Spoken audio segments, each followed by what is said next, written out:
ஓம் நம சிவாய. வணக்கம். நான் ஜோதிடர் மகேஷ்ஜி பேசுகிறேன். குரு பார்வை செவ்வாய். குரு செவ்வாயை பார்வை செய்தால் இவ்வளவு நன்மைகளா அப்படிங்கிறத இந்த தலைப்பில் நான் இந்த பதிவில் பேசியிருக்கேன்.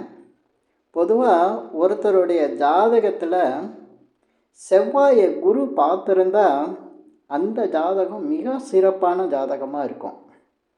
இதை எப்படி சொல்கிறேன்னா, ஒரு ஜாதகத்தில் எவ்வளோ பெரிய யோகங்கள் இருந்தாலும் ஆனால் இந்த செவ்வாயை குரு பார்க்குறது மிக சிறப்பான ஒரு யோகம்.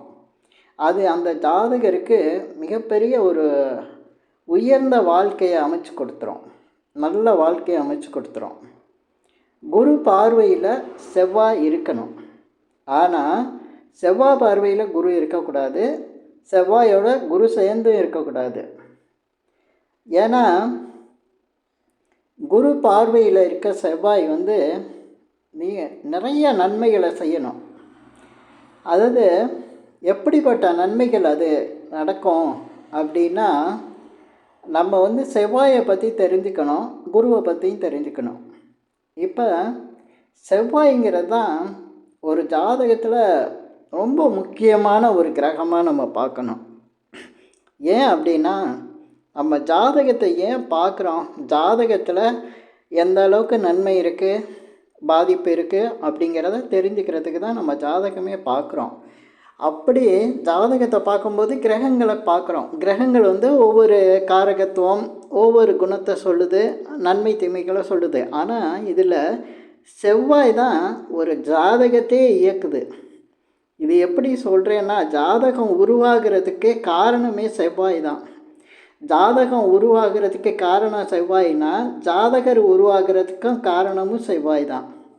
ஏன் செவ்வாய்க்கு இவ்வளவு முக்கியத்துவம் கொடுத்து சொல்கிறேன்னா, செவ்வாய் தான் ஒரு ஜாதகரை உருவாக்கும். நம்ம ஒரு ஜாதகத்தை பார்க்கணும். பார்க்கும்போது நம்ம என்ன சொல்கிறோம் அப்படின்னா, அதில் நடக்கிற நல்லது கெட்டதுக்கு கர்ம வினை தான் காரணங்கிறோம். இந்த கர்ம வினை அப்படின்னா, முன்பிறவியில் செஞ்ச நன்மை தீமைகளை தான் கர்ம வினை அப்படின்னு சொல்கிறோம். முன்பிறவி நம்மளுக்கு எப்படி இருக்கும், அந்த முன்பிறவிக்கு அடுத்து இந்த பிறவி எப்படி வந்தது, இந்த பிறவி நம்மளுக்கு எப்படி கிடைச்சதுன்னா செவ்வாயோட கிரகம்தான் காரணம். செவ்வாயோட காரகம் இல்லாமல் ஒரு ஜாதகர் இருக்கவே முடியாது. காரணம் என்ன அப்படின்னா, இப்போ ஒரு ஜாதகர் பிறக்கணுன்னா அவருக்கு ஒரு தந்தை இருப்பார், அந்த தந்தைக்கு இன்னொரு தந்தை இருப்பார். அந்த அந்த மூதாதையரில் வரிசையில் வர்றதில் கடைசியாக இந்த ஜாதகர் இருப்பார். இந்த ஜாதகருக்கு பின்னாலேயும் இவருடைய வாரிசுகள் வரலாம். ஆனால் இவங்களுக்கு எல்லாம் ஒரு ஒற்றுமையான கிரகம் என்னன்னு பார்த்தீங்கன்னா செவ்வாய் தான். ஏன்னா செவ்வாயை நம்ம இரத்தக்காரகன்னு சொல்கிறோம். செவ்வாய் இரத்தக்காரகம் வகிக்கிறதுனால பார்த்திங்கன்னா, இப்போ தாத்தாக்கு இருந்த ரத்தம் தான் அவங்க அப்பாவோட உடம்புலையும் இருக்கும். இப்போ ஒரு அப்பாவோட இருக்கிற ரத்தம் தான் அவருடைய பிள்ளையிலையும் இருக்கும்.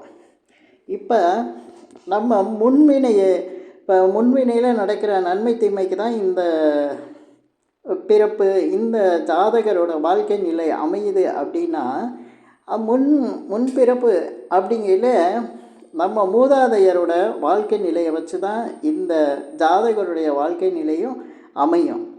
அப்படி பார்க்கும்போது இந்த மூதாதையரை தொடர்புக்கும் ஜாதகருக்கும் இருக்கிற ஒரு தொடர்பு செவ்வாய் தான். அதுதான் இரத்தம். அந்த இரத்தம் தான் எல்லாருக்கும் ஒரே இரத்தமாக வரும். அந்த தாத்தாக்கு உடம்பில் இருந்த ரத்தம் தந்தைக்கு வரும், தந்தைக்கு இருந்தது பிள்ளைக்கு வரும். இந்த தொடர்பு தான் இந்த செவ்வாயாக இருக்குது. சரி, இப்போ இந்த பதிவில் நான் சொல்ல வந்த விஷயம் என்னென்னா, அப்படி செவ்வாயை பற்றி நம்ம தெரிஞ்சுக்கிட்டோம். இப்போ குரு அப்படிங்கிற ஒரு சுப கிரகம், நன்மையை மட்டும் செய்யக்கூடிய கிரகம். எப்போவுமே குரு பார்வையில் ஒரு கிரகம் இருந்தால் அந்த கிரகம் நிறைய நன்மைகளை செய்யும், சுப காரியங்களை செய்யும் அப்படின்னு நம்ம எடுத்துக்கிறோம். அதனால் இப்போ குருவோட பார்வையில் செவ்வாய் இருந்தார்னா என்ன நடக்கும் அப்படின்னா, இந்த ஜாதகர் இதுக்கு முன்னால் இவங்க மூதாதையர் பட்ட கஷ்டங்கள்லேருந்தான் விலகி இவருடைய லைஃபு மிக உயர்ந்த நிலைக்கு வந்துடும் அப்படின்னு சொல்லக்கூடிய ஒரு கிரக அமைப்பு தான் குரு பார்வையில் செவ்வாய் இருக்கிறது. இப்போ உங்களுக்கு கொஞ்சம் புரிஞ்சிருக்குமே, செவ்வாய்ங்கிறது தான் நம்மளுடைய கர்ம வினையை சொல்லக்கூடிய ஒரு கிரகம்.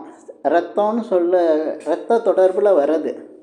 அந்த கிரகத்தையே சுப காரியங்களை செய்யக்கூடியது, நன்மையை மட்டும் செய்யக்கூடிய ஒரு நல்ல கிரகம், சுப பலன்களை தரக்கூடிய குரு பார்த்துட்டாருன்னா அந்த ஜாதகர் மிகப்பெரிய உயர்ந்த நிலைக்கு வந்துடுவார். அவங்க பரம்பரை எப்படி வேணாலும் இருந்திருக்கலாம், அவங்க கஷ்டப்பட்டிருக்கலாம், அவங்க தலைமுறையாக சரியில்லாத ஒரு பாதிக்கப்பட்ட குடும்பமாக இருந்திருக்கலாம். ஆனால் இந்த ஜாதகத்தில் செவ்வாயை குரு பார்த்துருந்தா இவருக்கு மிக சிறப்பான வாழ்க்கை அமைஞ்சிரும். இவருக்கு அவங்க தலைமுறையிலேயே இவர் ஒரு சிறப்பான இடத்துக்கு வந்துடுவார், வாழ்க்கையில் ஜெயிச்சிருவார். அதை சுட்டி காட்டுறது கிரகங்களில் நம்ம பார்க்குறதில்ல. உடனே ஜாதகத்தை பார்த்து தெரிஞ்சுக்கிறதுனா செவ்வாயை குரு பார்த்துருந்தாவே அந்த ஜாதகர் சிறப்பாக வந்துடுவார். ஒரு சிலர் கேட்கலாம், எனக்கு 50 வயசாகிடுச்சு, எனக்கு செவ்வாயை குரு பார்த்துருக்கு, இன்னும் கஷ்டம் இருக்கேன்னு. நீங்கள் உங்கள் வாழ்நாள் முழுவதையும் பார்க்கணும், உடனே இதுக்கு முடிவு எடுத்துடக்கூடாது. எப்படி, ஏன்னா உங்களுக்கு கர்ம வினைகள் அதிகம் இருந்தால் அதெல்லாம் குறைச்சிட்டு உங்கள் வாழ்நாளில் நீங்கள் உங்களுடைய வாழ்நாளுக்குள்ளே ஒரு உயர்ந்த நிலையை அடைஞ்சே தீருவீங்க. அதை சுட்டி காட்டுறது தான் செவ்வாயை குரு பார்க்குறது. இதுக்கடுத்து செவ்வாயை வச்சு இன்னும் நிறைய காரகத்துவம் இருக்குது, நிறைய விஷயங்கள் நம்ம சொல்லலாம். செவ்வாய்ங்கிறது வீடை சொல்லும். இப்போ செவ்வாயை குரு பார்த்துருக்கிற ஜாதகருக்கு வீடு எப்படி அமையும் அப்படின்னா, அந்த ஒரு வாஸ்து சரியில்லாத வீட்டுக்கு போனால் கூட வாஸ்து சரியாயிரும் அந்த வீட்டுக்கு இவர் போனார்னா. ஏன்னா இவருக்கு குரு பார்வை இருக்கிறதுனால அந்த வீடு இவருக்கு சரியாக இருக்கும். அதே போல் அந்த வீடோ அந்த இடத்துலையோ அதுக்கு முன்னால் எத்தனையோ பேர் வந்துட்டு சரியில்லைன்னு போயிருப்பாங்க. ஆனால் செவ்வாய் குரு பார்த்த ஜாதகர் அந்த இடத்துக்கு போனால் அவர் மிக சிறப்பான வாழ்க்கையை வாழ்ந்துருவார், அந்த இடத்துல நிலச்சிருவார்.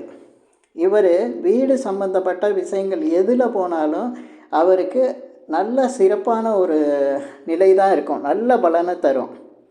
ஏன்னா வீடுங்கிறது செவ்வாயை குறிக்கும். அங்கே சுப நிலைகளை கொடுக்கக்கூடிய குரு பார்க்கறதுனால மிக நல்ல பலன்கள் நடக்கும். அதே போல் குரு செவ்வாயை பார்த்த நிலையில் உள்ள ஜாதகருக்கு அந்த வீட்டோட நல்ல மனிதர்களோட தொடர்பு வரும், ஆன்மீக தொடர்பு அதிகம் இருக்கும் அந்த வீட்டில். அதே போல் ஒரு மங்களகரமான நிகழ்ச்சி, சுப நிகழ்ச்சிகள் அதிகம் அந்த ஜாதகருக்கு நடந்துக்கிட்டே இருக்கும். அது மாதிரி ஒரு அமைப்பு இவருக்கு இருக்கும். அதே போல் பெண்களுக்கு செவ்வாய் குரு பார்த்துருந்தா அந்த பெண்ணுக்கு பார்த்திங்கன்னா நல்ல ஒரு திருமண வாழ்க்கை அமையும். திருமண வாழ்க்கைங்கிறது திருமணம் நடக்கிறத நான் சொல்லலை.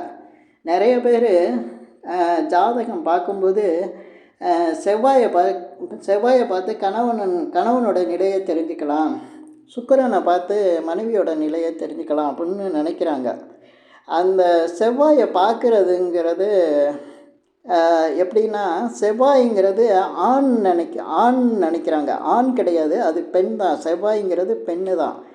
ஏன் கல்யாணத்தப்போ செவ்வாயை பார்க்கணும்னு சொல்கிறாங்கன்னா, ஒரு பெண்ணு தாய்மை அடைகிறதுக்கு தகுதி படைத்தவளாக வந்துட்டாளா, அந்த நிலை அவளுக்கு கிடைக்குமா அப்படிங்கிறதுக்காக தான் செவ்வாயை பார்க்குறோம். செவ்வாயை பார்த்து கணவனோட நிலைமையை நம்ம தெரிஞ்சுக்க முடியாது. அது ஒரு தவறாக எல்லாம் சொல்லிகிட்டு இருக்காங்க.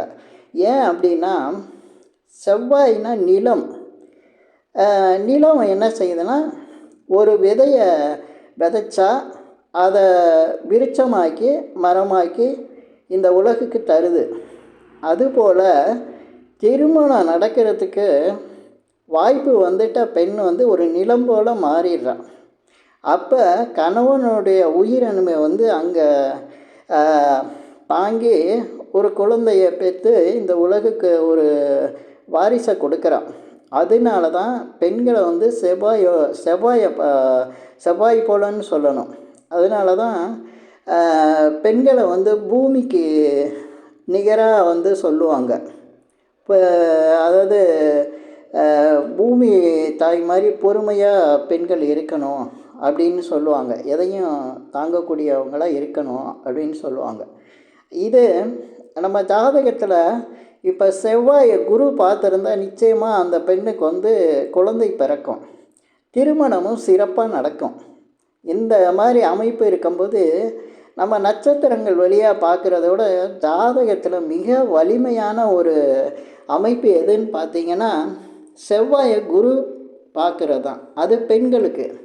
இதே போல் ஆண்களுக்கு செவ்வாயை குரு பார்த்துருந்தா செவ்வாய்க்குரிய தைரியம், வீரம், அதே போல் அதில் செவ்வாய்க்குன்னு நம்ம பார்க்கும்போது 6ஆம் இடத்துக்கு உள்ள கடன், வம்பு, வழக்கு இது எல்லாமே செவ்வாய்க்கு தான் வரும்.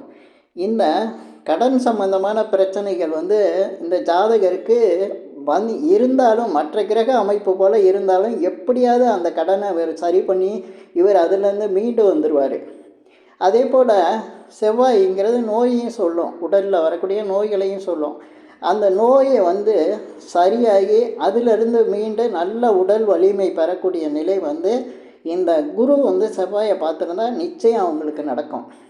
இது எப்படியாவது நடந்துடும். அவங்கள்ட்ட பணம் இல்லை, அவங்களுக்கு வந்து மருத்துவ செலவு செய்ய முடியாது, அதுக்கான வாய்ப்பு இல்லை. அதே போல் அவருக்கு நோய் வந்து ரொம்ப மோசமான நிலையில் இருக்குது, அவரை காப்பாற்ற முடியாது அப்படின்லாம் சொல்லுவாங்க. ஆனால் நிச்சயமாக அதிலேருந்து மீண்டு வரக்கூடிய நிலை வந்து செவ்வாயை குரு பார்த்துருந்தா நிச்சயம் நடக்கும். அதே போல் பார்த்திங்கன்னா அவருக்கு கோர்ட்டு, வம்பு, வழக்கு, எதிரிகள் தொல்லை இதெல்லாம் இருந்தால் அதுலேயே இவர் தான் அந்த ஜாதகரை ஜெயிச்சிருவார். ஏன்னா செவ்வாயை குரு பார்த்தா அந்த வம்பு, வழக்கு, கோர்ட்டு கேஸு இதிலெல்லாம் மீண்டுருவார். இப்படி செவ்வாயை குரு பார்க்கும்போது பல நன்மைகள் இருக்குது. இன்னும் நம்ம சொல்லிக்கிட்டே போகலாம். ஜாதகர் வந்து வீடு வாங்கினார்னா இப்போ இந்த அப்பார்ட்மெண்ட்டு டைப்பெல்லாம் வாங்குகிறாங்க நிறைய இடத்துல. ஆனால் செவ்வாயை குரு பார்த்துருக்கவங்க காம்பவுண்டு உள்ள வீடை தான் கட்டுவாங்க. காம்பவுண்டு அவங்களுக்கு வந்து அமையும், தனி வீடாக நல்ல ஒரு சுபிட்சமான வீடாக அவங்களுக்கு அமையும், மங்களகரமான வீடுன்னு சொல்லுவாங்க அந்த வீடை. அப்படி ஒரு வீடு வந்து குரு பார்வையில் இருக்கக்கூடிய செவ்வாய் வந்து அவங்களுக்கு கொடுக்கும். இதே போல் சகோதரர்களில் வந்து இந்த கிரக அமைப்பு, அதாவது செவ்வாயை குரு பார்த்துருக்கவங்களுக்கு சகோதரர்கள் மிக சிறப்பாக இருப்பாங்க. சகோதரர்களுடைய உதவிகள்லாம் கிடைக்கும். சகோதரர்கள் புகழ்பெற்றவங்களாகவும் இருப்பாங்க. இது மாதிரி இன்னும் பல நன்மைகள் வந்து இந்த செவ்வாய் குரு பார்க்குறதுல இருக்குது. இந்த பதிவில் இப்போ நான் சொல்லியிருக்கிற விஷயங்கள் உங்களுக்கு பிடிச்சிருந்தா ஷேர் பண்ணுங்கள், லைக் பண்ணுங்கள். அதே போல் இந்த சேனலுக்கு சப்ஸ்கிரைப் பண்ணுங்கள். என்கிட்ட ஜாதகம் பார்க்கணுன்னா மட்டும் கீழே இருக்க என் நம்பருக்கு கால் பண்ணுங்கள். நன்றி, வணக்கம்.